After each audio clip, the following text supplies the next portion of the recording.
Hello everyone, I welcome you all to my channel hacks education.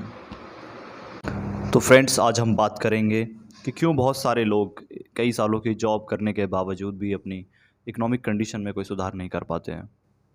तो आज हम जानेंगे उन सभी कारणों को जिनकी वजह से एक वर्कर या एक सैलरीड एम्प्लॉय कई सालों की जॉब के बावजूद भी लगभग उसी स्थिति में फंसा रहता है जिस स्थिति में उसने जॉब शुरू की थी।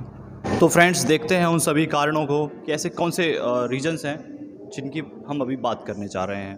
तो जनरली दोस्त, होता क्या है कि जब भी कोई युवा जॉब स्टार्ट करता है, उसकी सैलरी आती है, अकाउंट में पैसे क्रेडिट होते हैं, तो सबसे पहले जो लायबिलिटीज़ हैं उसकी, या जो उसकी देनदारियां हैं, या जो उसकी चाहत है कुछ नया एक्सपेंसिव ख़रीदने की, वो सबसे पहले उन सब चीज़ों को करता है।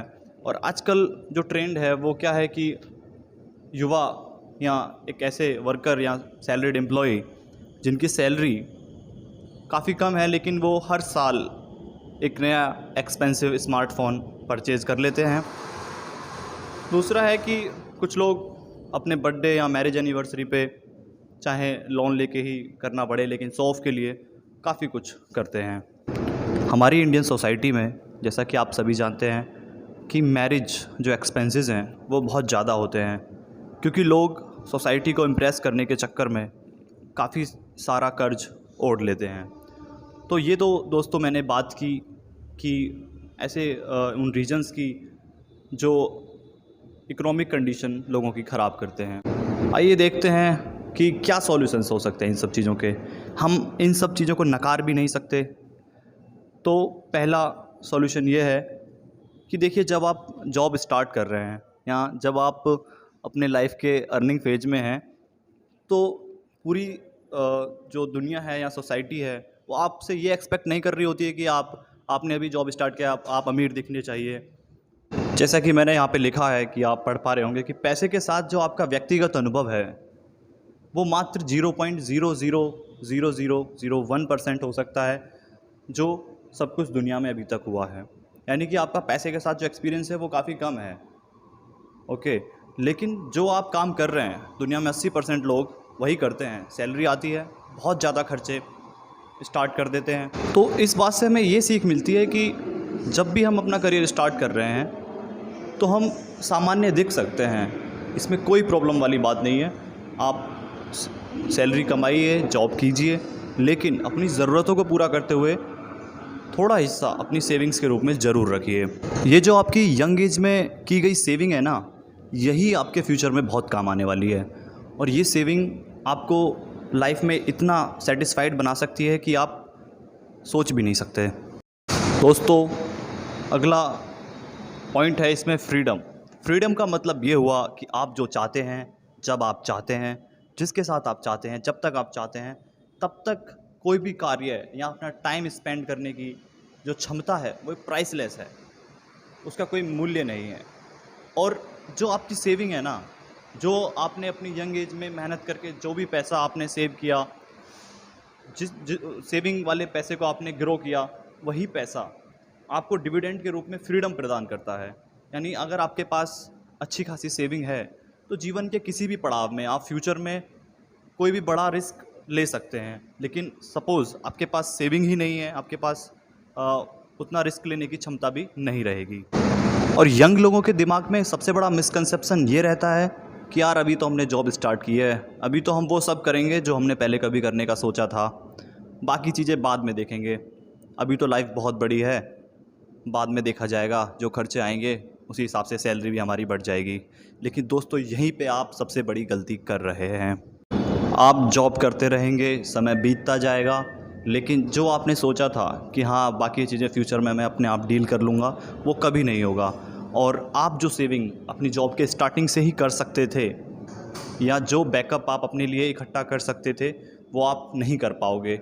और लाइफ इतनी अनसर्टेन है कि कुछ भी हो सकता है। तो आपको हमेशा ये बात दिमाग में रखनी चाहिए कि आप अपने करियर के स्टार्टिंग में ही सेविंग को काफ़ी ज़्यादा तवज्जो दें। दोस्तों, अब मैं बात करूँगा कि सपोज़ आपने जॉब के स्टार्टिंग से ही काम किया, जॉब की स्टार्टिंग से सेविंग इकट्ठा की, और कुछ सालों के बाद आपने एक सफिशिएंट अमाउंट में पैसा इकट्ठा कर लिया।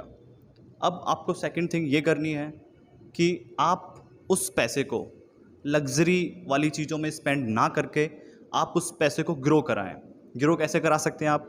गवर्नमेंट की काफ़ी सारी स्कीम्स हैं, पीपीएफ, या फिर स्टॉक मार्केट में आप इन्वेस्ट कर सकते हैं, म्यूचुअल फंड्स में आप इन्वेस्टमेंट कर सकते हैं, या फिर इसके अलावा आप कोई भी छोटा मोटा सेल्फ एम्प्लॉयमेंट टाइप स्टार्टअप या कोई भी ऐसा साइड बिजनेस भी कर सकते हैं अपने उस पैसे। दोस्तों, दुनिया में ऐसे बहुत कम लोग हैं जो अपनी सेविंग्स को इन्वेस्टमेंट के रूप में कहीं पे इन्वेस्ट करते हैं। अदरवाइज़ ज़्यादातर लोग अगर सेविंग कर भी ली तो वो उसको अपनी लग्ज़री लाइफ को पूरा करने में स्पेंड कर देते हैं। किसी को अच्छी बाइक ख़रीदनी है या किसी को कोई अच्छी मॉडल की कार ख़रीदनी है। दोस्तों, इसमें मैं एक और चीज़ ऐड करना चाहूँगा कि अगर आप जॉब कर रहे हैं और मान लीजिए आपका मंथली एक्सपेंस यानी एक महीने का खर्चा सपोज़ कि 20,000 है, 20,000 रुपये है, तो आपको कम से कम 6 महीने के खर्चे लायक पैसे हमेशा इमरजेंसी फ़ंड के रूप में अपने पास रखने चाहिए। मान लीजिए कि अगर 6 महीने बाद कोई डिजास्टर आ गया या फिर आपकी जॉब चली गई, जैसे कि रिसेंटली हमने देखा कोविड पैंडेमिक के दौरान, तो आप 6 महीने तक कम से कम टेंशन फ्री तो रहेंगे। और दोस्तों, जब तक आपको पैसे को मैनेज करना नहीं आता यानी फाइनेंशियल लिटरेसी आपके पास नहीं है, तो बिना फाइनेंशियल लिटरेसी यानी वित्तीय साक्षरता के बिना आपका पैसा नहीं है। मान लीजिए कि आपके पास पैसा आ भी गया तो वो बहुत जल्द चला जाएगा। दोस्तों, अपने दिमाग को अच्छी और सही चीज़ों में ही इन्वॉल्व करके रखें, क्योंकि आपका दिमाग ही आपकी सबसे अच्छी संपत्ति है। ऐसा कहा जाता है कि महान अवसर आपकी आंखों से नहीं देखे जाते, वे आपके दिमाग से देखे जाते हैं।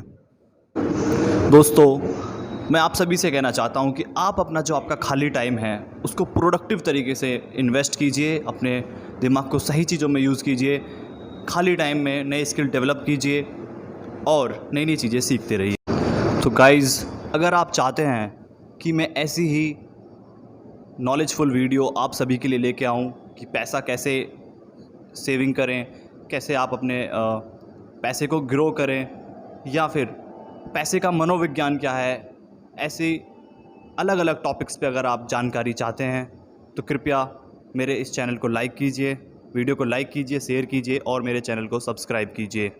आप सभी ने अपना इतना टाइम दिया मेरे इस वीडियो को देखने के लिए, उसके लिए थैंक्स। तो फ्रेंड्स, मिलते हैं नेक्स्ट वीडियो में, तब तक के लिए बाय बाय।